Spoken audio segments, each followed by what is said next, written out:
Bam! We're amongst it. I like it. We are here. We are Glad here. to be alive with you. All the situations are recording. We're in the home of, or the hotel of Luke's story. He was generous enough to allow us to film here while we're at Orlando at the Upgrade Conference, and you just spoke. You just spun in the air. Spin some magic there. We sorted out your terrain. I loved that. Yeah. Thanks so much for making time to do this. Well, thanks for flipping my world upside down. How was that experience for you? I love it. Acro yoga. We did some therapeutic, twisted up Dr. Bush's. It's very good. The story of the last decade and a half of my life has been one of deconstruction, and I feel like my world goes upside down frequently, so it's good to be in a space where you literally go upside down for a moment, surrender to a stranger with the reminder that we aren't strange. And it's nice to just know people at a deeper level than name and face and realize we come from that law of one. Have you always been so introspective, or did this come about at some moment in your life? I think, relatively speaking, I was an introverted kid. Grew up, in a bit of my own world. My first two best friends were what people call imaginary friends. Boo Boo and Coco. Hung out with these two imaginary friends growing up. I was the oldest kid in my family, and we grew up in the low-income housing projects outside of Boulder, Colorado, and it was an interesting place to grow up because most of the people in the projects were Hmong refugees from South Asia with kind of post-Vietnam War era, and so I was in this kind of unique situation growing up as a white kid, as a minority, where there's very few opportunities to do that in the world back at that time, and fortunately it's easy to go find yourself a minority somewhere in the world now as a white kid because it's so important for us to see past the world that people are handing us, the identity people are handing us. And I think that started happening to me subconsciously, in those early years, growing up in a diverse neighborhood and really being connected with land at that point. The Hmong women are incredible gardeners, and they taught my mother how to do community gardening.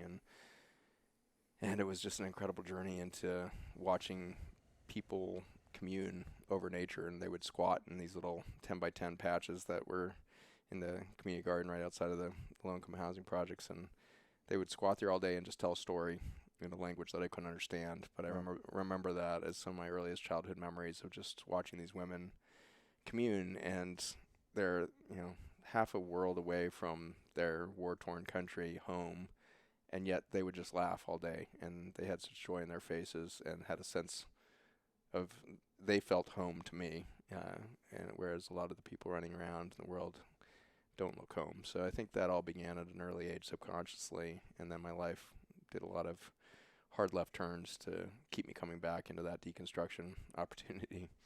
And I would say none of it was volitional on the kind of surface of things, but I've recently come to this extraordinary experience of retrospectively seeing my whole life kind of backwards, and through this kind of spiritual moment realized I had written the whole narrative, and every relationship, everything that had happened, I had been running a narrative of external forces that had shaped my life, and just kind of made this flip just a few months ago.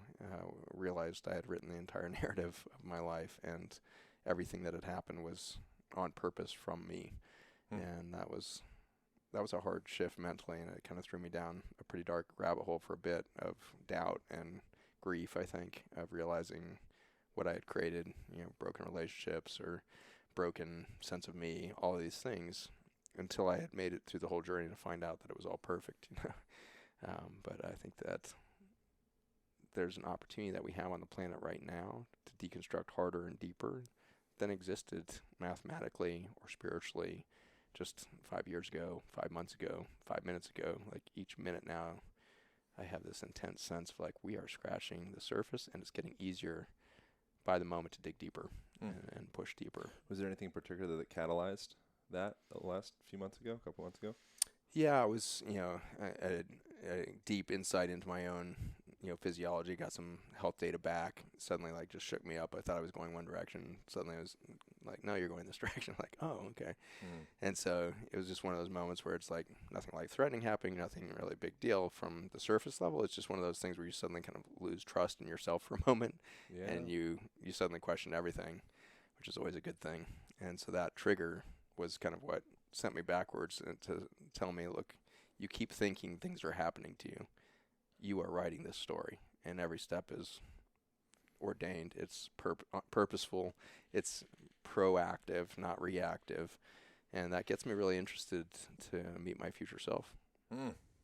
Yeah, the process of, it's like the hero's journey, Joseph Campbell, or, Jesus Christ going through and being crucified and getting to that point where eventually we all want to think that we know everything and we already know everything, but to come to that point of really being humbled and surrendering allows the potential to open up to something bigger than ourselves, which has been the case all along.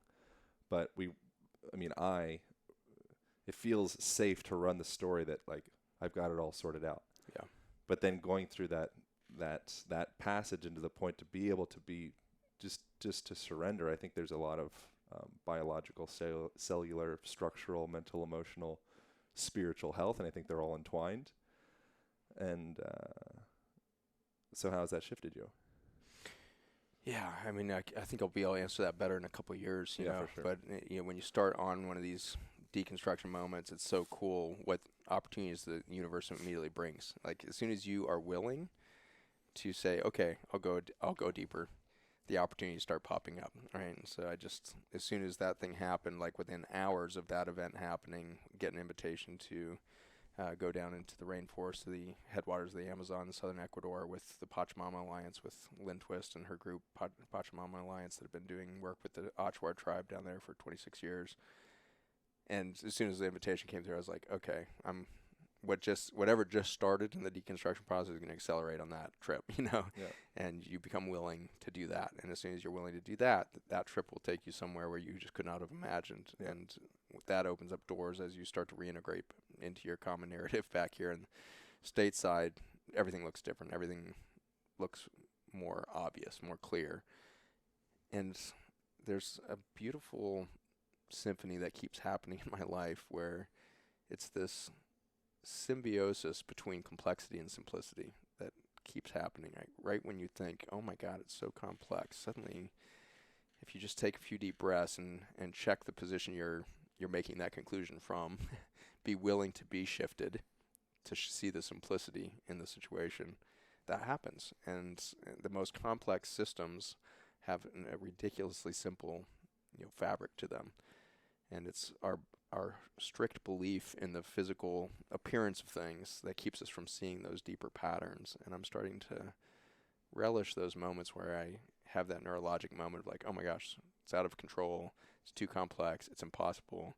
Now I'm starting to check myself. So as soon as I think those things, like, there's a simple thing going on here. Yeah. What is that simple thing? And ask the universe for some clarity. Yeah. The thing that I feel like is tangibly relevant in relation to the whole surrender and Joseph Campbell and stuff like that is the idea that I think a lot of people they've bought the idea that health comes from the outside in, and it creates an alienation from self and an alienation from nature and one alienation that trickles through the rest.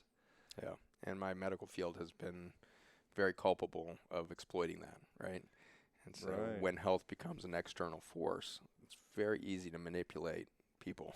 Right. And you can so easily use fear, even in healthy people, the fear of missing out on the next thing. So that, and so then we see the emergence of functional medicine, and we say, oh, those allopathic doctors are crazy. Don't take any drugs. Get right back up on the same stool, and I'm going to give you thousands of dollars of bioidentical hormones and cortisol, adaptogens, and all kinds of things that we say you need extra. And then we say, well, functional medicine was a step, but really it's about biohacking. You don't need doctors at all. You can have all this technology, and you can figure yourself out. And then you go back into that external pursuit. And we do the same thing, in macroeconomics, and you see this happening a lot right now where everybody and their mother is currently like, maybe I should be in crypto, Did I miss the boat? Should I get in? This fear of missing out thing is there. And I think both of those things, the fear of not making easy money and the fear of not getting easy health, are speaking to a fundamental belief of scarcity. And we've lost track of the fact that we are born within a nature that has infinite energy. And that infinite energy is always accessible. to our mind, our spirit, our psyche. And then when we're in that scarcity place, I wonder what that the impact that has on a psychosomatic, structural, cellular, like all of the levels. Yeah. I think that's, and you can see in people, we're reading people through body language. Like we're so attached to the words, the dictation, and that linear structural part, or just the linear part rather.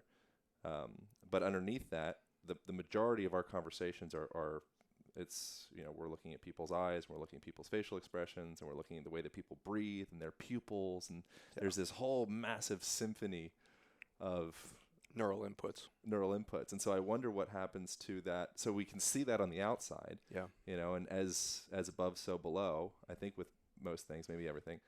And so I wonder when we see that expression on the outside of a person, you look sick, you look scared, you look defensive, you look afraid, you're grabbing, you're clenching. I wonder what that looks like at a like internal biological level. Yeah, my background's in endocrinology and metabolism, which studies the way in which hormones interact and provide the communication loops that coordinate the symphony of 70 trillion human cells that are working in concert with 1.4 quadrillion bacteria, working in concert with 14 quadrillion mitochondria, and all of those organisms are tuning themselves to the same song to make you today. So cool. And that endocrine system is what does it. And so what drove me to endocrinology, I did internal medicine first, which is kind of the foundation of ICU medicine, hospital care, cardiology, pulmonology, renal, and all of the other subspecialties that I was, cycling through and studying were all end-stage disease modalities. Cardiology, you only see people with end-stage heart disease. Oncology, you only see people with cancer. Like, you never get to do the prevention piece. And so I was drawn to endocrinology with the idea that if I could figure out how the system worked, I could either turn disease around or prevent it altogether, was the intriguing thought process. And so as I dove into endocrinology, I realized, we just have no freaking clue on how the whole system works. And we are always looking for that reductionist, solution of like, it's a beta blocker for blood pressure, or it's an ACE inhibitor for, end-stage kidney disease, or it's a statin to lower cholesterol so you don't have heart disease. And every time we've done a reductionist approach to human biology, we end up screwing it up. And we find out, decades later, after $40 billion have been made by that pharmaceutical company, that we're actually causing cancer and doing all kinds of horrific things with that drug because we're disrupting the symphony. We're micromanaging a reductionist attitude towards, this symphonic system of the endocrine system that's tuned all the time. And one of the beautiful things that, I think that applies to what you're asking is like, what's the deeper thing of this physiologic experience of somebody being fearful or stressed? The endocrine system dances so well to that song of fear. And from a medical standpoint, it's very clear that we set ourselves up for the psychosocial control and tyranny that we currently see in the world. And when I say currently, you can date back thousands of years to see the same tyranny, right? And so the rise and fall of empire, the wealth built upon slavery, which is what we all have right now. The average consumer is enslaved to a massive economic engine of advertising, consumer goods, the whole thing. And you feel like you're really volitional and acting by your free will to go buy that next thing, not realizing you are just an uncared for slave in a system that's cranking you through to generate something for a very few people. And so that system of slavery is actually a mentality at the genetic level. You have to be disempowered genetically for your cells to believe that you would be subject to anything. Right. If at the genetic level you are tied into your full potential, there's no way somebody can enslave you, right? You'll happily die fighting against that tyranny. And so you have to have a lot of genetic shifts that separate you from your understanding of yourself at the biologic level. And this is happening through many, many different mechanisms. But if I picked one that I happen to know very well, because we've been studying it for 10 years in my lab, it's glyphosate, which is arguably the most common chemical we see in modern society. We pour about 4.5 billion pounds of this chemical into our food system every year. Glyphosate is the active ingredient in Roundup. And this is the most potent and most ubiquitous antibiotic in our world. And it shows up in our body, in our bloodstream, in the breath, Air we breathe, 75% of the air we breathe in the United States is contaminated with Roundup. 75% of the rain that falls is contaminated with Roundup. So you can go through the list, and it's just a ubiquitous experience. And what it does at the cellular level is pretty fascinating. Is it breaks the proteins that we call tight junctions, which look like Velcro that hold your entire gut lining and your blood-brain barrier and your kidney tubules into these boundary events, these barriers. And the boundary events in your body are what really create the concept of self-identity. And so in the 1970s, we started putting a chemical into our food and water system that started undermining our cellular sense of self-identity. And not surprisingly, in order for that, or in order of magnitude with that chemical introduction, we see the explosion of cancer. Cancer is ultimately the isolation of a single human cell by lysing all the connections between them. And when you break a tight junction, you also break the gap junctions, which are the fiber optic cables between the cells. We are light beings inherently. That's what we do. We take food that's collected solar energy and put it into carbon chains in the form of glucose or fatty acids. We then deliver that glucose and fatty acids to our mitochondria, which are tiny little bacteria that live inside human cells. Those bacteria digest that carbon down to CO2. As soon as it breaks that carbon bond, it releases sunlight. And that sunlight pours through your fiber optic system to the vibration of you. And so your 70 trillion cells know they come from you every moment until you consume enough Roundup, alcohol, non-steroidal anti-inflammatories, all these big one that's a big problem right now is the constipation medications that you can pick up over the counter at Walmart or whatever, these big gallon-sized things for constipation. They all break tight junctions. And so we've been annihilating these boundary events for 3 or 4 decades, and the genetics that follows that is disempowerment. Suddenly everything's chaos because you can't find your boundary, your immune system is immediately overwhelmed by everything you eat because there's no coherent boundary event between the bacteria, the breakdown of your food, and your immune system that lies right below that layer of tight junctions. And so everything becomes food fight. Every bite of food, every breath you take is suddenly overwhelming the immune system. And in that chaos, entropy is increasing, that chaotic factor mathematically, and you're starting to lose track of self and hope. Wow. And genetically, we know that there's all these epigenetic, thousands of hypermethylation events that then happen to put your genetics into a fight or flight state, a disempowered sense of, I just have to be reactive. And that's the moment we can be controlled completely.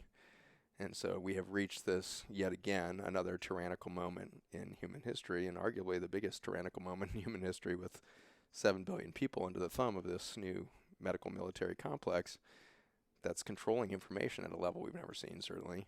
But more than anything else, it's doling out fear on a level that's never been witnessed before. And we see the highest mortality rates worldwide from a single virus in my lifetime, arguably, if the numbers are right. And if that's true, I believe that what's happening is we are showing the immediate genetics of effects of blankets of fear across humanity, layers and layers of it. And then you layer in social guilt across the top of that fear, and you have the perfect setup for genomic disempowerment. What do you think came first, chicken or the egg, or is it just a combination back and forth? I think it's an inevitable result of this fundamental belief in scarcity. If the powers that be, any of them, economic, social, education, those few hands that control all these different environments, if they let go of the belief of scarcity and saw that we were all fundamentally connected forever, no matter what happens, we're all connected, no matter what tyranny, no matter what kind of hubris, no matter what kind of love pours through the system, we're all connected all the time.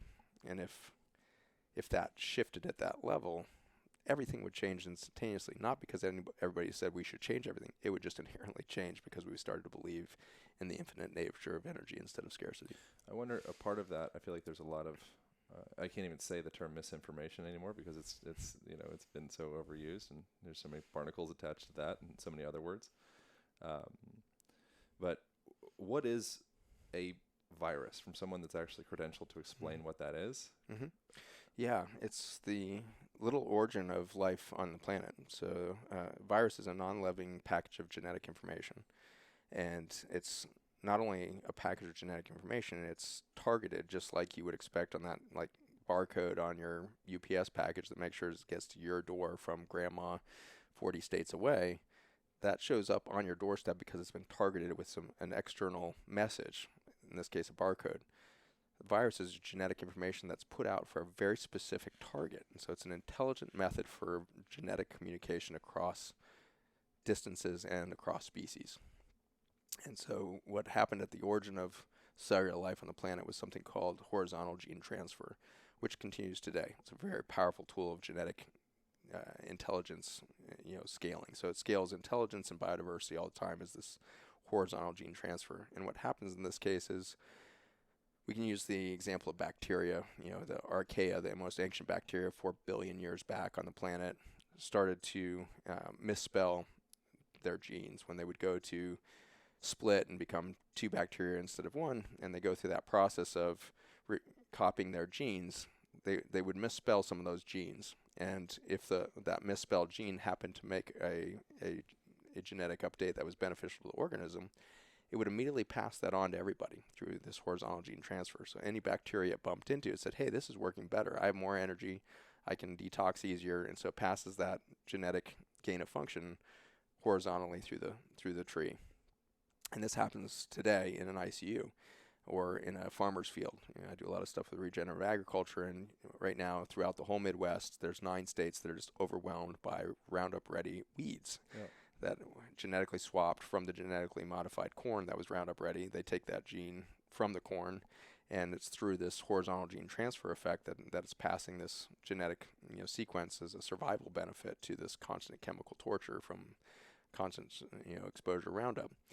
And so we do it in fields. In the ICU, it looks like MRSA, VRE, C. difficile colitis, all these hospital-acquired infections are horizontal gene transfer for antibiotic resistance that's passing from one bacteria that is the only one that survives and the billions that just got wiped out by the antibiotic that I just gave in the ICU. One bacteria figures out a gain of function that protects it from vancomycin or something like that and passes it horizontally to all the other bacteria in its environment, and suddenly everybody's resistant to the bacterium. And so what we learn from this is a couple things. Number one, genes are very slippery. They move everywhere. And so when somebody says, I have a genetically modified something, you should take pause, because that means that gene is not going to be able to be contained. It's going to be very slippery. It's going to go everywhere in the organism. It's going to go out of the organism. It's going to get elsewhere because of the phenomena of horizontal gene transfer. But it tells us something also beautiful about nature itself, is that there's only 2 laws that I can find, after all these years of studying science, that I can find absolutely repeated through 4 billion years of life, which is 2 basic principles, if you will, or premises, which is, number 1, adaptation is the primary mechanism for survival, and number 2, biodiversity is the most important goal. And so adaptation in the human mind leads to things like IP, intellectual property. The whole concept of owning intellect is insane, but we build trillion-dollar, businesses and everything else around trying to own intellectual information, and so we make that IP, or intellectual property. That's the opposite of what nature does. As soon as nature discovers a new level of intelligence, it shares it immediately. It's open source. And so we are going the opposite direction of life by just the way that we think about information and things and the ownership and this very disease, inducing phenomenon of the concept of dominion. Right. As soon as we think there's scarcity, we need to own it. Oh my God, there's not enough copper or gold on the world. I should own as much as possible. So kings of old, Solomon and the rest, collect as much gold as possible because it's a scarce commodity, and it projects a status of power if they have lots of it because it's a scarce resource. And so we do this on all kinds of subtle levels, right?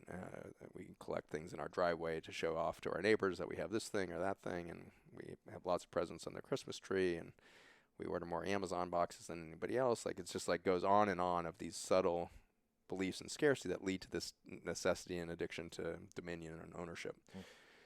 And so that pattern never happens in biology, which I think is beautiful. Biology never sees scarcity, and therefore it never sees the need to own a gain of function. As soon as there's a gain of function, it should share that everywhere because it's fascinated to see what comes next if it shares that information everywhere. And so that's the pattern we see. And so the horizontal gene transfer was an exciting mechanism that advanced us for about 1 billion years on the planet. So genetic diversity happened all over the place. Bacteria start to thrive all over the planet.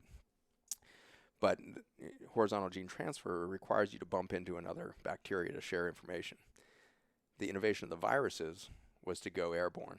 and to go great distances. And so that's when we saw a massive acceleration in the potential of life, is when genetic information started to be able to send far from the organism. And that required the development of these protein envelopes, protein-coded envelopes. And so the envelope not only protected the genetic information to float out in the air and into caustic environments, it also allowed for the organism that was sending it out to tell the world which organisms would most benefit from this. And so in the case of the famous coronavirus here, we have these spike proteins covering the coronavirus, which are telling all of nature this genetic information within native coronaviruses is most important for any species that has the ACE2 receptor in their lungs, gut, and vascular system, which does include pigs, horses, any mammal basically, and some fish organisms as well and things like that. So it's basically saying, I found gain of function. I know how to stimulate the genome of anybody that's got an ACE2 receptor, so I'm going to cover this thing with spike proteins that interacts with the ACE2 receptor to give a gain of function to everybody.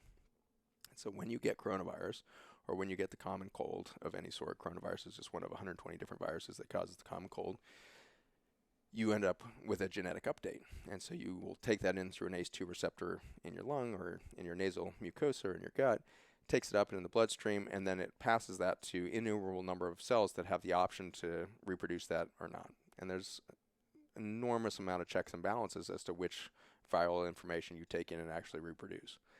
This whole model that they've been banging into this common narrative of our psyche right now, that viruses are produced and they're germs, and they come in and they attack human cells and they inject their DNA and take over the apparatus of the cell until it blows up. That is like 40-year-old out-of-date science. It doesn't happen like that. There's all of these checks and balances that make sure that only the right gain-of-function genes are transcribed and then given to the organism. Some of those, a few of those, will cause fever to happen, and we call that sickness. But one of the great quotes from, I think many healers back 4,000 years, China and beyond, but I think that it's usually like Hippocrates that gets, or other Greeks that get credited with it, but I think they learned from the Chinese that, give me a drug that causes fever and I'll cure any disease. This is the classic quote. And we've known this forever, thousands of years, but we know this very well now. It's one of the best ways to kill any cancer cells is bring it up to 104 degrees. And so we've come to believe that these symptoms of fever, rigors, and feeling sick is a bad thing for the body. And we've demonized it. Like, oh my God, you're sick. Don't breathe on me. I don't want to get sick. If you're calling in that fever, it's because you have a whole bunch of dead genomic stuff, broken stuff that needs to be repaired or cured through that fever. The body intentions fever. It's never like something that happens to an unexpected healthy body, And so we call in illness in times of needed regenerative stimulation. And so we need to kind of just back out and say, what are viruses? Viruses are a gain-of-function genetic, transfer system that intelligently inspires adaptation and biodiversity to occur on the planet. And the beauty of this is represented in what I just saw down in the rainforest of the Amazon, which is insane biodiversity. I saw so many incredible orchids and these flowering vines that they're insane. I saw wild vanilla plants, which I've never seen before, and the vanilla bean is such a weird thing to see growing wildly. But you've got all of these just crazy flowering plants that did not exist at the time of the dinosaurs. That's only 60 million years ago, which is a brief second in time compared to the 4 billion years of our planet. So what happened between a dead planet at the Great Extinction 55 million years ago and now was the viruses. And so when you put organisms under intense stress, they speed up their misspelling of genes to try to find the loophole or the way out from this extinction level stress. And so in the process of putting the whole world under an extinction, like happened 55 million years ago, huge asteroid hits, covers the whole Earth in this layer of dust, chokes out the entire topsoil. As soon as we lost topsoil, we acidified the oceans and life disappeared. Well, in the process of all that life disappearing, it put out a genetic database that had never existed on the planet. And so in the millions of years that follow, you don't see Mother Nature struggling back to invent dinosaurs and giant ferns. Instead, you see the birds, mammals, flowering plants, deciduous trees. All of that appeared because of the new genetic potential on the planet, because of the desire for life to be more abundant. I wonder, from your perception, and there's like the naturalistic fallacy, that if it happens in nature, if it happens, it's supposed to happen, and that's just the way it is. It's everything's nature. I wonder from your perspective how and why we have kind of human beings, the organism of human has gone into this separation. We have our nuclear families, and we have our stop signs and right angles, and before that there was paganism, and it was nature worship, and there was much more round circles and things that existed throughout nature. And we kind of made a turn as a species into this segregation, and there's been various iterations of segregation throughout history, and I think there's a remanifestation of a segregation happening right now.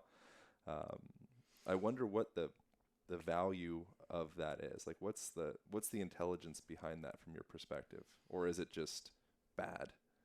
No, I don't think it's bad. I mean, I think that it's freeing when you stop feeling the need to judge at all, right? Is it good? Is it bad? Is it evil? Is it tyrannical?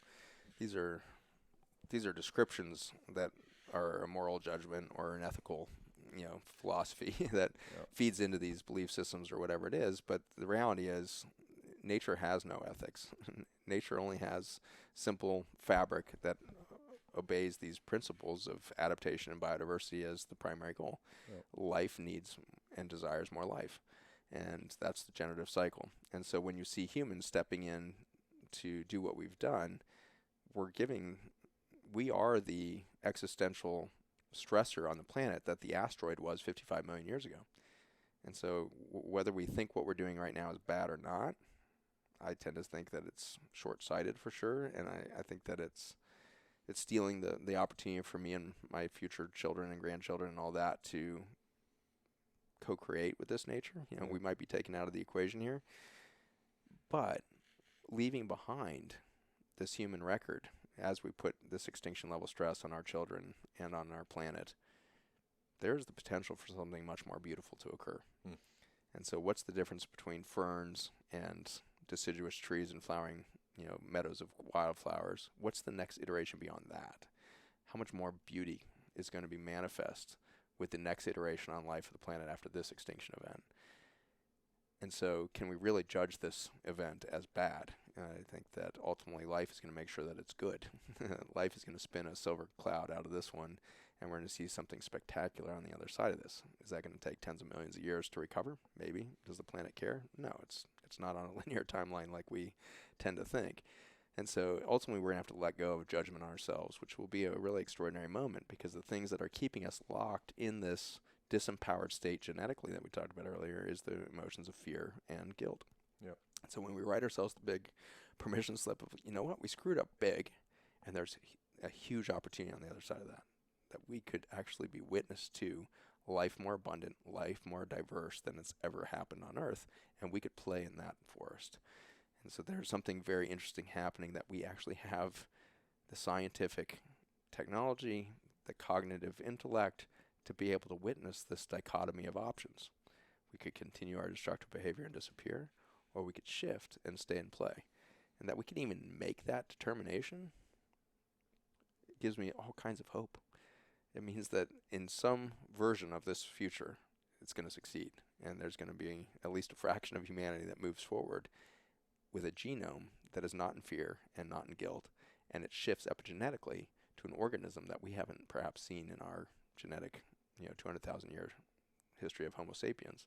Will we call ourselves Homo sapiens sapiens in another 200 years?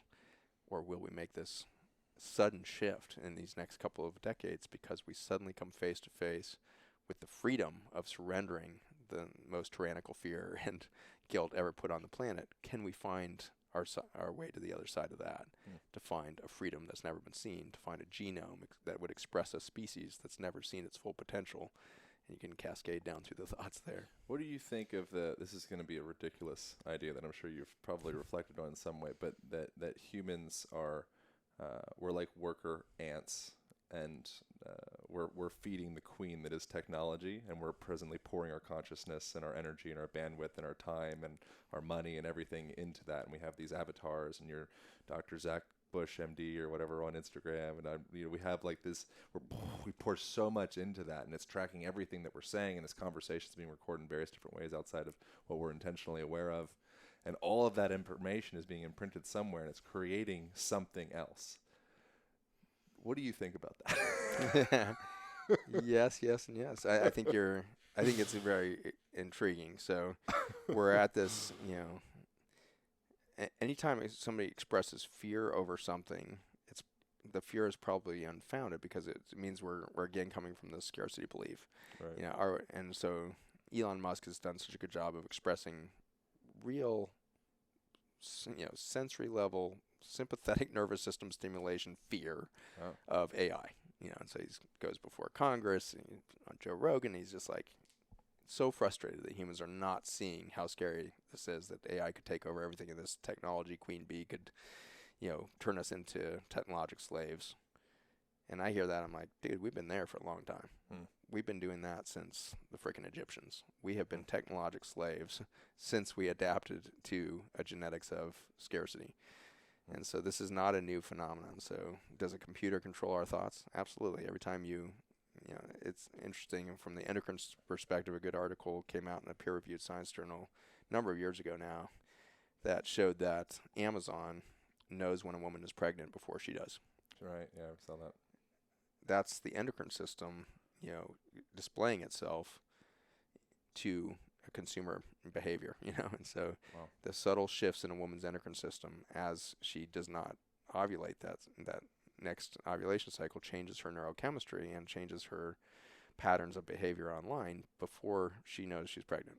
So this is the subtlety of the ways in which we are controlled by technology already. And I think technology didn't even realize it was going to be so successful, right? Certainly Monsanto had no idea that in 1989 how successful they would be by 1996, because they didn't know they would ever genetically engineer a corn to be able to be sprayed with their chemical. It was a weed killer. If you touch the crop, it would kill the corn. No farmer was ever going to spray their corn with Roundup. So the company themselves couldn't see the success of their own technology that would come out just 6 years later. Yep. And so they were publishing their own cancer data in the late 80s, saying, boy, if we ever got to this concentration of Roundup, it would cause cancer in everybody. But they couldn't fathom the situation in which Roundup would get that high of a level in the human experience. And so in a lot of ways, technology has been this accelerator to ultimately unveil this profound fundamental vulnerability of the belief of scarcity. And we are in that cycle. And so does AI destroy us? Yes, but is AI there to do anything but show us the fabric of nature? I don't think so. AI is part of the equation as far as like what's scary about technology, if we want to go to the fear factor there. But quantum computing is a freakish thing to imagine. The quantum chip, which instead of pushing electrons, electricity across little conductors on a silicone chip, which is what we do right now with a CPU chip that doubles its speed every 2 years, famously, for the last 40 years, those CPU chips are no longer coherent, little tiny gold wires or whatever embedded on a silicone chip. Instead, the quantum chip is one in which you just have an atomic structure, a stable atomic structure, and the spin of the electron around the proton and its direction of spin is what is your I's and O's in the digital field. And so the amount of calculations that chip can do in a millionth of a second compared to a silicone, computer is just disgusting, really. It's like, I think this equation is something like that quantum chip that IBM now has on the market. They have a 16-bot chip that will double in speed every 6 to 12 months or something a little bit faster initially, and then it'll go to this 24-month doubling. And so as we start doubling the speed of that quantum chip, even with the next doubling, and then when we get to 32 bots or whatever it is, the equation is insane. It's like that one chip will be able to do more calculations than every computer on the planet can do in 1,000 years, and it will do it in a second. Wow. And so that one chip is so impossibly intelligent in its number of potential outcomes that it could see in a split second. It's just gross. But I have to relax into the possibility that isn't that going to finally, and we haven't been able to program the first chip because nobody knows how to program the quantum field yet. But when we start programming that first quantum chip, I believe what we're going to reveal is we are that. We are quantum chips. Every single atom, cell, molecule in our body is an atomic quantum chip. And we are making billions of calculations every millionth of a second as to who are we today. And how does the cellular structure, genomic, proteomic, metabolomics, how does that express the vibration of an energy field that we would call a soul? And so the hologram theory of, is this whole thing around us a hologram? The answer is yes, because at any moment, the only thing that is solid is a light wave that's suddenly in a particle state for a moment. And so this table, or my body, is a particle expression of a light being, or a light force. And so light energy from this dead tree is still turning wave into particle to give us the impression of solidity. And the quantum intelligence within this wood is expressing wood table to our physical experience, when in fact it's just light energy, and there's nothing wood about the atomic structure, but there's a hologram coming out of it because it remembers its identity as a tree. And so while AI is scary, while quantum chips seem scary on some level, I think we're finally getting to that beautiful science God moment where it's like, oh, this is what we've been doing since the origin of time. Yep. On every planet, every species, every race, intergalactically or otherwise, we have been expressing the quantum field, expressing light energy in the particle state to show life in its many, many forms, so that we can be expression of what we might call God, which is just beauty. And what we've been all along. It's beauty. I wonder if you mentioned things oscillating from simplicity to complexity, at least or depending on our lens or how we perceive it. I wonder, what does it say in the Bible? It says something like God, manifested humans to experience the world or something like that. Have you heard? Did you know Yeah. And it said it a number of different ways. Like in the Greek, in the New Testament, it's something along the lines of, we are the bride of Christ. We are to be that partner who witnesses Christ, or the God energy, and so it's always describing humans as being the counterpart to this God thing, to be witness to it. And this is some good stuff that kind of predates, some of those scriptures. Epicurus, who's a philosopher in Greece, became the foundation of, what we call the Epicureans today, who are, the foodies and all of that. But Epicurus created the philosophy that became the foundation for hedonism. But he spoke literally nothing about sex. He wasn't interested in that side of what our modern perception of hedonism is. He was fascinated by his observations that the entire neurologic system and the corporal body of the human was designed to be a sensory organ. And so he had the premise that the highest function of humanity, or a single human, was to be witness to beauty. Oh. And I love that, because as I start to practice life with this new kind of deconstructed sense of myself, which is giving more a concrete sense of my real self, I'm realizing that's my only function, is to find and be witness to and elevate beauty. And if I do that in my work, if I do that in my relationships, if I do that for a moment with a stranger who wants to flip me upside down in the air, if I can recognize the beauty in that moment, I'm doing my highest work. And I don't need to take down some tyrannical power. I don't need to be afraid of humanity as a destructive force. I can simply be witness to beauty and be doing my highest work, and be witness to the thing that we would call God, which is this fabric of reality, which is a grid of atomic structure that expresses life in its many forms through vibrations and particle state. So it's just, That's so good. It's just like this. It's a dance happening before our eyes that looks so real because it wants to be. I find that why bother being visible if all energy is infinite, and the grid that extends through all vacuum space is identical in structure? Why not just embrace the stability of everything? But nature, God, whatever we want to call it, seems to love to throw things up from that invisible to the visible, to create a moment of imbalance, so that it can be witnessed, because the beauty is not in perfect symmetry. The beauty is in the asymmetric experience. When we look out here at this night sky that's unfolding here, we have all these clouds, and there's not a single one of those clouds that's symmetric. And the beauty of that sky is for the infinite amount of patterns and apparent asymmetry in there. But if you've ever experienced, head injury or other things that alter your perception, it's not unusual to start to see patterns in the asymmetry. Yep. And you realize there's ultrastructure to everything, and whatever looks most aberrantly asymmetric is actually obeying a more macro version of balance that you can't see because of your current place you're standing.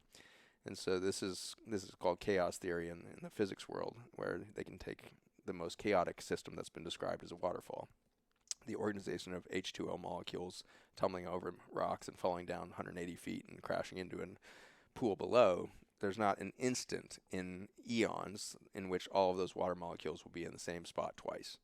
And so it's the perfect model of a perfectly chaotic system.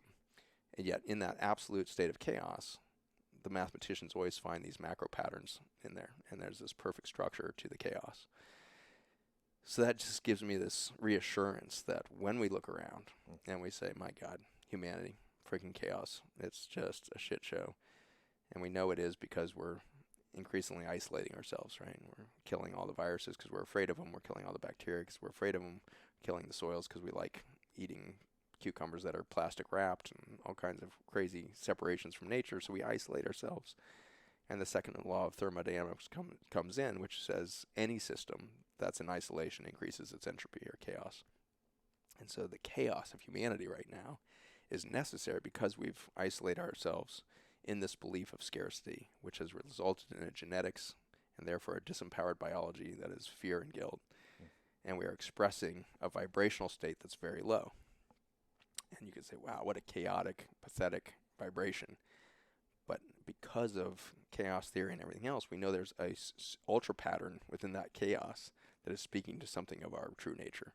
And that's going to emerge. And I hope it happens in my biologic lifetime because I'm so fascinated. Yeah. So fascinated to see if we could do a paradigm shift. Yeah, the reason I bring up the whole chaos and simplicity and complexity and humans being in the image of God to experience the world, or however it goes in the Bible, I wonder if we're kind of subconsciously doing the same thing with technology, and we're creating these unbelievable systems, perhaps to reflect back to us how powerful we've been all along.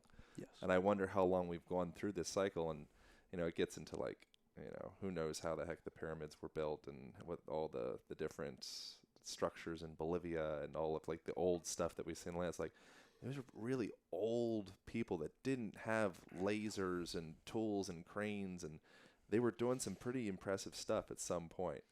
And or shamanism and healing, and there's so much that we don't know. Like we really don't know anything beyond this moment, if you're really honest.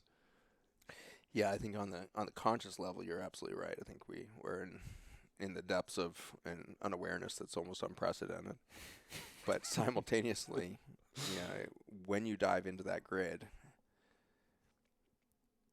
everything is remembered, everything is known, everything is integrated. And so not only is it remembered and known, it's also the system has already integrated that information and knows everything. And so it's very encouraging and reassuring that you and I have deep indigenous wisdom within us. We all come from indigenous roots. We all came from peoples that saw everything as the arcs and the circles rather than the squares and the 90-degree angles. You and I have that genetics within us that can be awoken. And so you're right, we don't have the technology right now to build a pyramid. We can't do it. We can't lift the rocks. We can't cut them like that. We don't have the precision instruments from space yet that could allow us to get the tip of that pyramid perfectly in the center of that massive structure. We just don't have any of that technology. In relation to the stars and the sun, all the it's perfectly maps Orion's belt and all this stuff. It's just and then you look at New York City skyline. You're like, oh, that's so amazing. No, not really. It's kind of a shit show. But at any rate, so right now we're accidentally creating beauty, right? That's kind of and even ultimately any physical iteration of energy has its own beauty to it, even when it's unintentional and unawares, as much of what we invent is. It still has its own aesthetic to it that I think is worth noting. Of we can't really create ugly. As soon as you say that's ugly, you haven't seen it in the right light, and that's why I love found art kind of artists out there that are going out and finding all the trash on the beaches and then create something fascinating and beautiful from all this junk, and so I'm intrigued by the idea that, once again, we need to let go of judgment. Yeah. Are we creating ugliness? Yeah, we could call it that, but should we have any judgment on it? Because we're just creating stuff. Yeah. Is creation good? Yes, it's an exercise of curiosity and creativity, and maybe that's a good thing even in its lowest vibration. Yeah. Who's the author? He was in the concentration camps. Man's Search for Meaning. Logotherapy is the name of his therapy. You remember his name? What is his name? Yeah. Shelley, you know his name? You've got Logotherapy. Anyways, people look it up. It's whatever. Man's Search for Meaning. Logotherapy. A part of his logotherapy, what was like his like mantra of the whole thing, was that he said he was more like an optometrist. He was just adjusting people's perception, their vision, and so it's not that we're changing that much. Like the art or the banana peel or the piece of trash or whatever it may be, it can stay the same, but it's coming from your, what you can tune in an instant is your perception of what's happening around you. And to be able to tap into that's like, I think from there, then you start to have the keys to be able to go in and change what's happening at a cellular level and the way that you're expressing yourself. But to realize that you have the keys to have that empowerment is to take yourself back from the slavery. That's right. And I wonder, how do people actually do that? Because all this, this conversation was way above my head, my pay grade a lot of the times, where I'm like, well, I need to re-listen to this and take notes and do a lot of research. No, you're totally keeping up with me, I can tell. but how does that come back to, like, okay, what do I do right now to, one, even bear witness to myself to where I'm at? Am I under some type of mind control or enslavement, or am I, where am I really? And then how do I start to take some empowerment in my life? Does that make sense? Yeah, totally. Yeah, I'm intrigued by, many access points into this, and one of them that I have not taken the time to do in full at all, but every time I get a glimpse into it, it just blows my mind, is called the Course in Miracles. Yeah. And that work is so transformational because it's so good at doing that flip of the narrative. Mm-hmm. In that disempowered state, in that state of brokenness. And the one that I'm really jamming on right now that I love so much, this is, in these last couple of months, been so critical to my reconstruction, is this understanding of kind of horizontal versus vertical relationship. And the horizontal is what we call special relationships in that Course in Miracles. And the special relationship is exclusive. And we do this, when we take the traditional wedding vows. We do this when we patent intellectual property. We create this exclusivity event, and we call that special. And that special relationship has codified in it a lot of things that are necessary for that belief of exclusivity to exist. The two people in that, whether it be an individual in their thing they invented or two individuals in a marriage, have to share the belief or create a space or potential energy that is exclusive and says, this is mine, and we're going to resist change for our own benefit. And so those successful relationships that go 65, 70, 80 years, like my wonderful grandparents, their society taught them how to create a safe space in which nothing changed. And so there was no friction in their relationship because it was the same every day.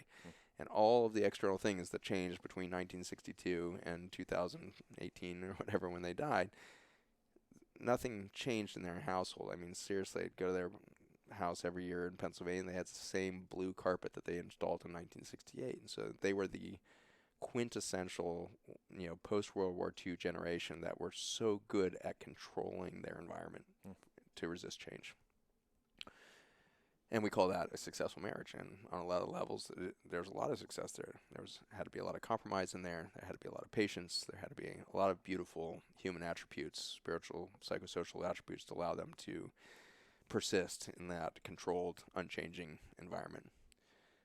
But I believe that the speed of change on the planet, both quantum physics-wise as well as psychosocial, spiritual, macroeconomic, psychopolitical, any of these avenues is no longer tolerating that form of relationship.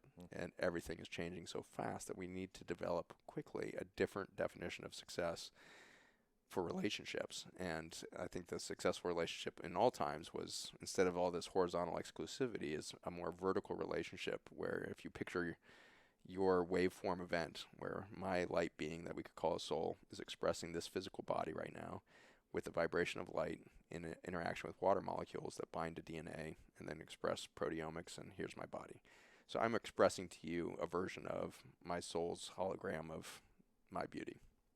So here I am, and I can choose two things where I start to define this biologic experience of being that Epicurus, beautiful sensory organ, and I'm going to put all of my arrows out, and I'm going to look at all of my environment, and I'm going to react to all of that, and my reactions, my endocrine system will tune to that, and I will fear missing out, and I'll fear I'm not doing the right thing, I'm fear I'm not enough for the people I love, I fear I'm not doing enough to change the world in a way that I would like to see changed, and I feel guilty that I haven't done enough for my kids, or I haven't spent enough time here, or that horizontal special relationships all the place drains the psychospiritual experience or vitality out of this infinite light force that is my soul. And I can leak all of that out.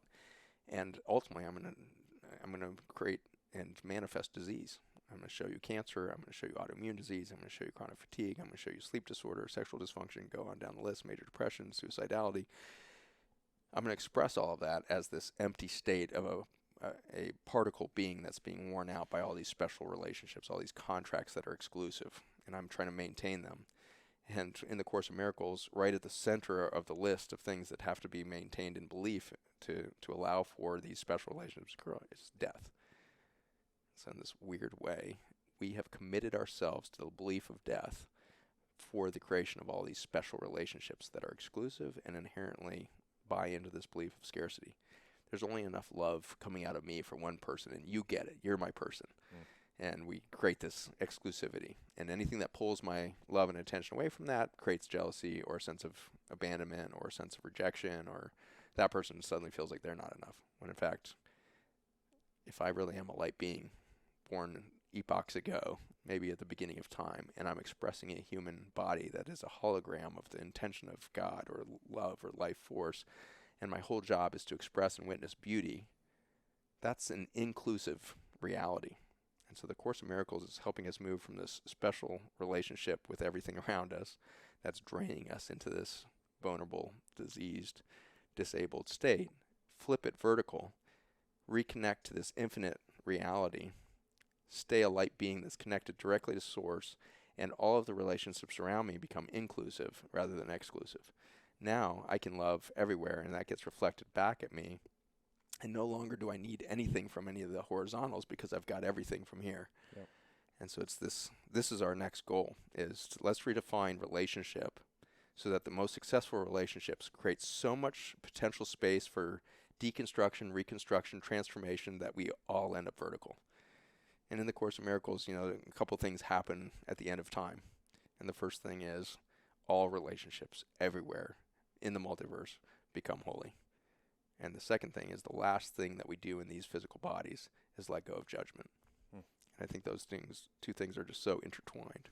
I wonder, our judgment of, it seems like if the last couple years of like the lockdowns and everything that's happened has flushed out anything, it's that Western culture, maybe probably not the planet as the whole, but definitely like Western culture, we have a perverse relationship with death, or at least like an immature relationship with death. As whereas you could go to someplace else and death could be a celebration. Not that we should all jump off of a building, because that's we're going to go there anyway. But it doesn't necessarily need to be this thing to create contraction, resistance, and fear around. And I think when we have, I feel like that there's a root of dis-ease or ease that stems from our relationship to our own demise. And this has been an interesting experience to be like, oh, we have a really funny relationship with it. I mean, you could look at it from like embalming people, and like our practices are very strange. Yeah. Do you think that there's anything to that? Yeah, I think this is something I've seen a lot.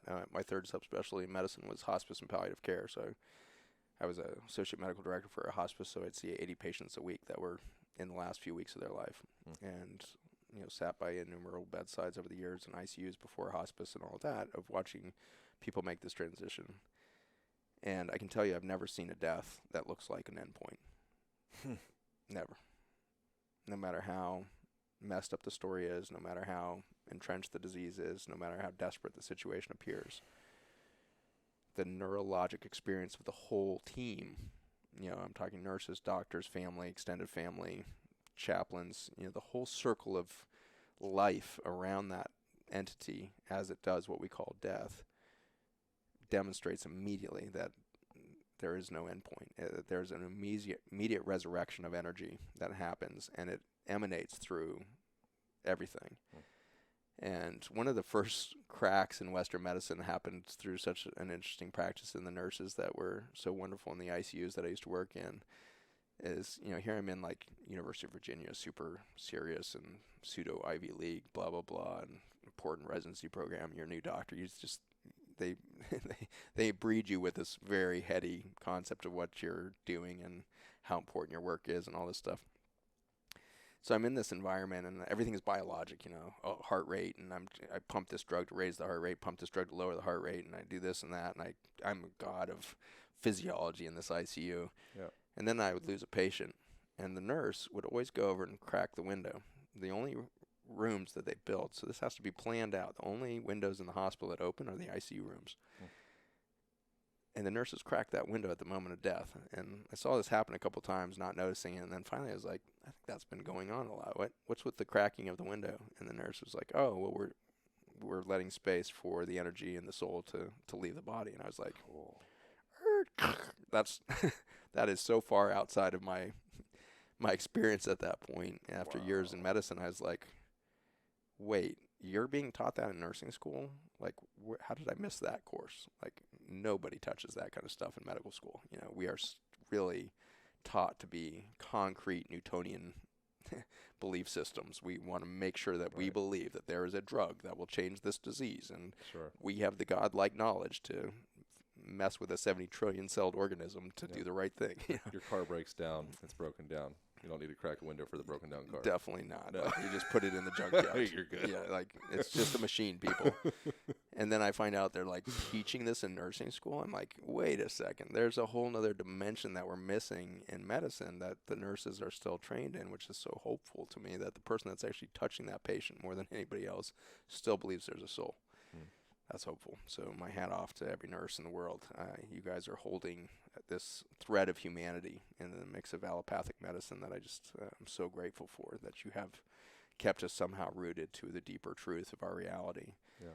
And that reality became much more obvious when I started to leave the hospital setting and started to really understand this intersection between human health and ecology, or agricultural systems, food systems. When we started studying Roundup and glyphosate and its damage on human systems, we started spending time with farmers who were transitioning from chemical farming to regenerative agricultural practices, where the goal is no longer to yield as much corn out of it, but actually to get as much biodiversity and vitality in the soil. And that's the change of mind for the farmer. Yeah. And seeing the resilience that was coming out of these plants in just one season of doing this change of philosophy, and just the bounty of life that would spring forth from these dead wastelands of dirt, and the soil vitality and the microbial density and the biodiversity of earthworms and nematodes, and just explosion of life so quick. You bring that back into the clinic, and I watch a patient who's been ravaged by years of antibiotics from either functional medicine doctor for diagnosis of chronic Lyme disease or something like that, and you realize, whoa, they're just this dead dirt, but there's a regenerative fabric to who they are. And if I just change my mindset of what do I need to kill today to what life can I foster today, the patient just rebirths right in front of you.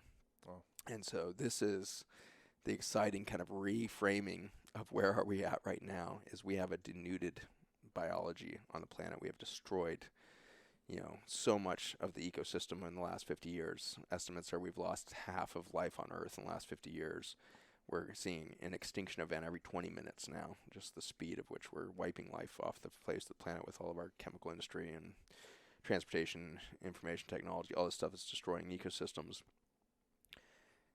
And the beauty of that is, in some ways, we have that blank slate that the dinosaurs left behind when that asteroid hit. So there's this barren dirt. 97% of the soils that are arable on this planet, farmable. 97% of the soils farmable on this planet are depleted or severely depleted. Yeah. And so we have this whole planet that's just starved for life. And that means that in that soil, there lies an estimated 10 to the 31 viruses right now that hold a genetic code for life more biodiverse and more rich than we could imagine. So if we start doing the right thing as a species, and we start fostering life and looking for beauty and co-creating with that beauty, instead of believing in the scarcity mentality, we'll find that death does not exist and life only does more life. And it is a perfect regenerative cycle. And it is truly generative, meaning there's always more at the end of the day, not just the same. It's not sustainable, it's regenerative. There is a generative force on this planet that is going to leave more intelligence in the end than was there to begin. And I'm excited to be reassured by that reality. Whether we stay or we play, almost doesn't matter. Life will go on in its beauty.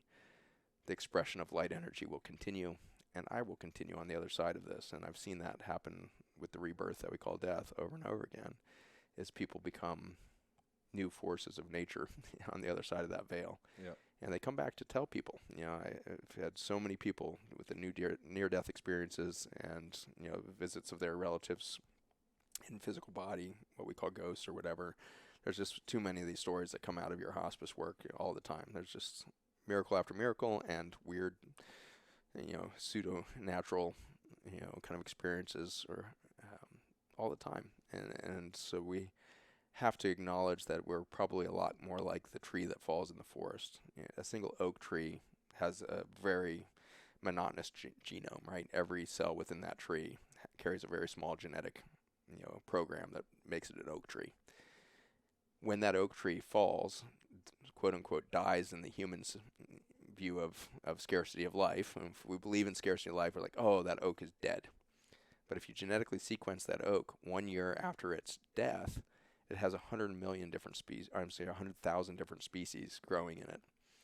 And so its energy is transmuted from one small genomic sequence and repetitive thing that created a 100-foot tree to 100,000 different species that are now thriving from the same energy that's now transmuted into a complexity of life and a beauty that could have never been expressed by the single oak. Yeah. And that's, I believe, how I want to die. I want to rebirth into 100,000 new opportunities for life to express itself through me. Yeah. I feel like it's a beautiful way to start the conversation. You're talking about the woman squatting down and, gathering water and being in the dirt and the soil and being connected with that. She was home. She was home. Yeah. And I feel like a lot of the stuff that modern humans are attracted to is kind of like shiny things. And it's like, you took your wife that's always loved you to Vegas and then you found some girl that was hot and she like pulled you away for a little while, but you're like, your wife loves you. Like she's there. She's the soil. You can repair the relationship. Yeah. Yeah. If you can go vertical. Yeah. When we find our relationships on the rocks, it's because we've drained each other. And it's something that is almost terrifying that I've heard recently from that Course in Miracles is when we're in a special relationship, we create the special relationship because we see in the other person something that we believe we lack. And we'll marry them for that, or we'll commit to that special relationship for the opportunity to experience that thing that we think we don't have. And by so doing, we take away the opportunity for Source to express that thing through us, and we rob it from that person that we love. Right. That's fucked up. And that's what we're all doing to each other. We are robbing each other of the very best of what we have to offer the world because we're trying to access that thing through each other instead of believing that that thing is infinite if we all go to Source. All right. So we need to let go. We need to let go of each other. We need to let go of each other. We need to give some space. And we need to just say, hey, we are all sacred beings. We're all light beings. And if we just create enough space in each relationship, let those cords stretch, or even better, cut the cords that are defining the special relationship and ask one another, can we go vertical? Can we witness each other straight from Source rather than intertwined codependence through these horizontal beliefs? And if we will let go of that, then the thing that disappears is the belief of death. And you suddenly believe in the infinite. And you believe in ultimately the word miracle. You believe that anything is possible. And every relationship, I think, deserves that opportunity. Thank you so much for doing this. I appreciate you having me on. Yeah, this is. I feel it's interesting how maybe all life is this way, but humans, we attune to each other, and it's such an amazing opportunity to get to sit next to people and be able to absorb and attune and like feel where the person's at. And this felt really important. So I appreciate you making it happen. I Yeah. appreciate the acro yoga that started the us off. acro yoga, we're flipping it up. Yeah. I love it. What's the best place for people to go? You got supplement stuff. You've got like where do you? I mean, obviously, open your heart, love somebody. But like, what's Yeah, you just nailed it on the latter part. Yeah. There. I recently where do you- changed my way I was answering this. I used to answer a number of URLs. Yeah, exactly. And then a few weeks ago, I suddenly realized, because somebody looked me right in the eye, like that soul level look, and said, "Where do people find you?" Yeah. And it didn't cross my mind that they were talking about websites, and I thought they were just literally asking where to find me. And I said, "Dig a hole." Yeah. And I think there's something to that. Like if you want to really find everything that I have to tell you, you'll go out back, you'll dig a hole, you'll plant a seed, and you'll watch it sprout. And in that, you'll learn everything that I can tell you on all of my websites. And so you can either go dig the hole, or if you really want, to share the journey with me and you want more of a mirror to see your own beauty, you can check out my narratives and my story on zachbushmd.com.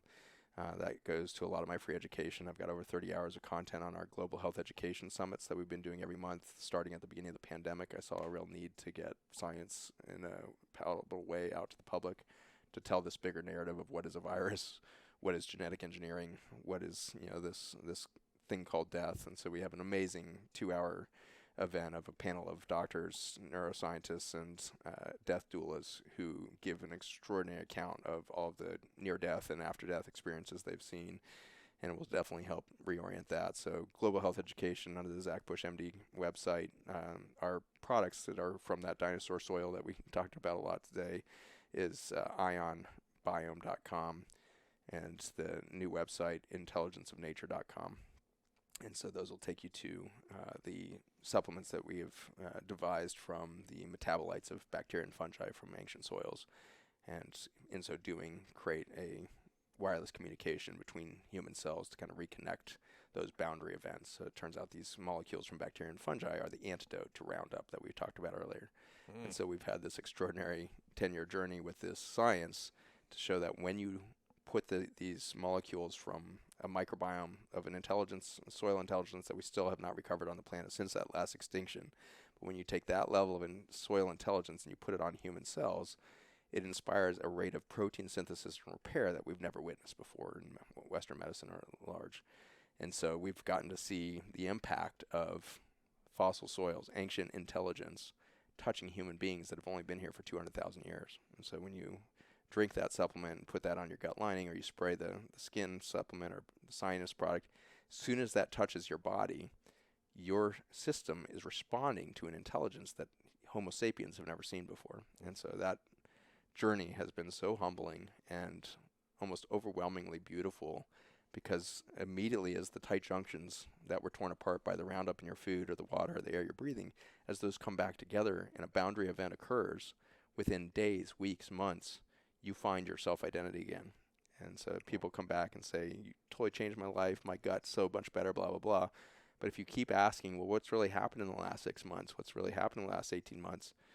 It wasn't their gut that healed. That was the first thing they recognized because there was a symptom associated. But what they immediately did is they quit their job that they had been enslaved to, started the company they'd always wanted to, left their LA home and bought a farm in some place distant, and are now doing regenerative agriculture somewhere. Like, when you find your boundary event, you will be transformed. And so while we call it a supplement company, we really see it as a reintegration technology that's reintegrating you into a nature that we are being called back to.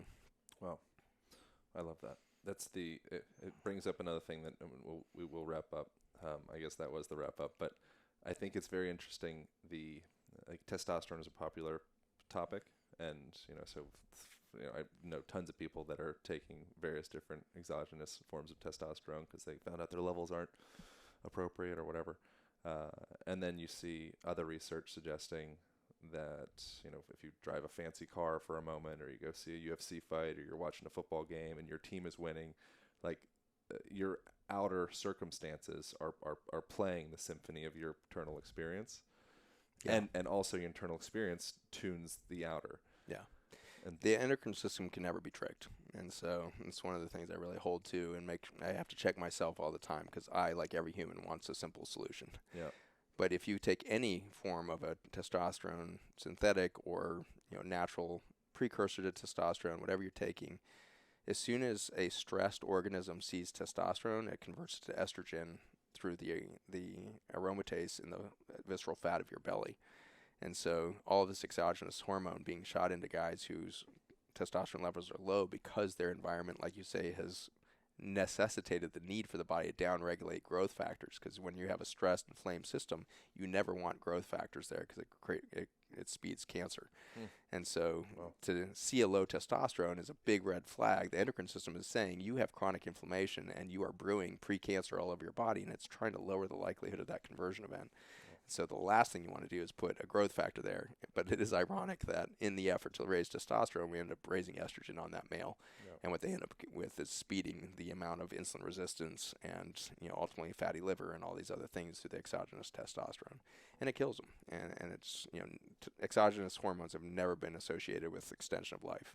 And that's HRT, the hormone therapy for women going through menopause, or testosterone for males. We consistently screw up the endocrine system when we do exogenous events, and we consistently, throw off the balance of life. And so the supplements that we were talking about earlier are really the first supplements on the market that do absolutely nothing, and I'm quite literal about that. All that we have in these liquid supplements are the small carbon metabolites made by bacteria and fungi that inspires communication from one cell to the next. And so the supplement itself is doing absolutely nothing, which is much different than something like NAD or your vitamin C drip or your potent steroid hormone vitamin D. All of those affect thousands of gene transcripts, and they micromanage a really complex system that had already adapted to a stressed out way, and now you're trying to force it back into an anabolic state when it shouldn't be. Where I think the future of supplements is going to be passive. Provide the body everything it needs to do its highest work, right, and it will express health. But if you try to micromanage that health, you'll screw up the system every time. And it's also changing the relationship with what are your symptoms. And I think that we have this like friend, foe, dualistic, bad, good. So we have these moralistic judgments on our physical, mental, emotional experience. Sadness, bad. Happiness, good. Winning. Fever, inflammation, bad. Yeah, right. Fever, bad. Like all of that. Muscles, sweet. Yeah. Yeah. And so to change that relationship, which it does, all this is circling back to the beginning of the conversation. I think that the general thread throughout the whole entire thing is by gaining that relationship and that acceptance, and letting go of that, maybe not letting go, changing the relationship of separation and instead saying, what is my body telling me? Oh, like, thank you for this inflammation. Like I'd love to learn more. Yeah. Yeah. And really, if you want to know the punchline of when you want to know more is your home. And so if you look at any of the blue zones, if you look at those women that we described at the beginning of the conversation from South Asia, these Hmong women and their indigenous wisdom, they felt at home squatting on soil, nurturing seedlings into food to feed their family. Yeah. That's all they needed to know exactly why they were there, that they were home. This was their planet. They may have moved 10,000 miles, but they knew exactly why they were there. They knew how to contribute to life. They knew how to honor and foster and nurture in a co-creative way that abundance of life that would feed their children. Yep. We need to reconnect to that indigenous wisdom of we are home, people. We're home. And we're all here together. And it's okay. We may have mucked around for a while, but what 2-year-old doesn't love to splash around in the mud puddle? We've been splashing around the mud puddle. It's fine. Life is waiting for us to move out of our toddlerhood, start flying straight for the first time, take air. We need to take flight as a species, and we're going to do that when we stop the judgment and start recognizing we're all home. We all showed up here, 7.8 billion strong, light beings, souls expressing particle state of a body so that we would be in fellowship. And all of those blue zones will tell you we all live long, not for what we eat, not because of the clean air we breathe. It's because we have community. Yep. And we have 5 generations of community on every dinner table. And at every dinner table, we set an extra chair, hoping that some stranger will show up and we'll meet a new person. Oh. That's home. And we need to start living life like we are home and not trying to get to Mars and everything else, thinking that maybe home is out there. Yeah. Home is here. We're ready to sit down at the dinner table together, I think, for the first time. Oh. Thank you, man. Thank you. Glad to be here. All right. Thank you all for tuning in. Your Instagram handle is what? Zach Bush, MD. And I just so greatly appreciate this moment. Hopefully we get to do it again. Awesome. And thank you all for tuning in. Over and out.